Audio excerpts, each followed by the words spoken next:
सभी किसान भाइयों का धाकड़ टेक्नोलॉजी में बहुत बहुत स्वागत है। आप ये पैनल देख रहे हो, सिंगल फेस पैनल है। जो सिंगल फेस की सबमर्सिबल मोटर होती है, उस मोटर के ये पैनल लगता है। इस पैनल के बारे में आपको बताऊंगा कि कितना एचपी की मोटर पे कितना एम्पेयर का या फिर कितनी रेटिंग का जो स्टार्टर काम में लेते हैं उसके बारे में बताऊंगा, और कौन सी क्वालिटी की आपको स्टार्टर लेना है, कितने एमएम की इसकी वायरिंग करनी है उसके बारे में बताऊंगा। अगर ये 2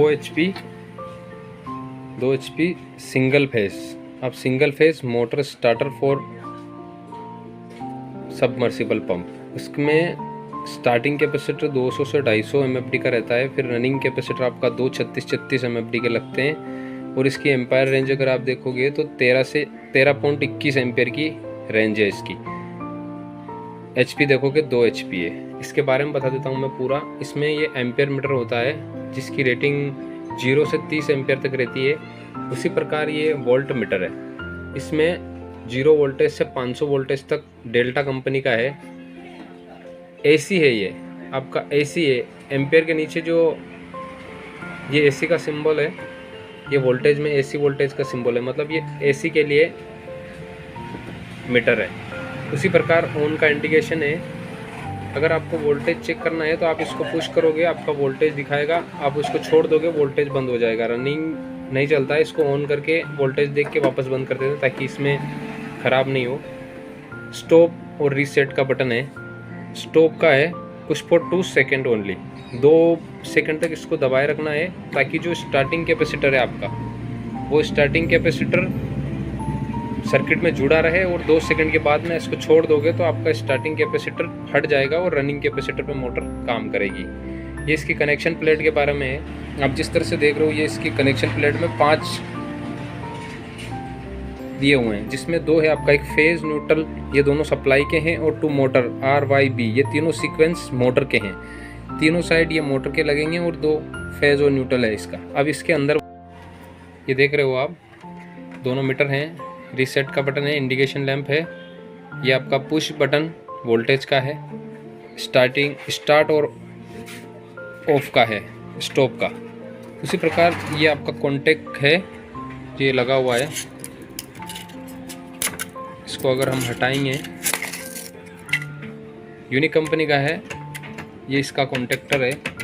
इसकी रिले की रेंज देखोगे आप तो 20 से 32 एम्पियर तक रिले रेंज है इसकी। ये रिले है, ये आपके तीनों पॉइंट है,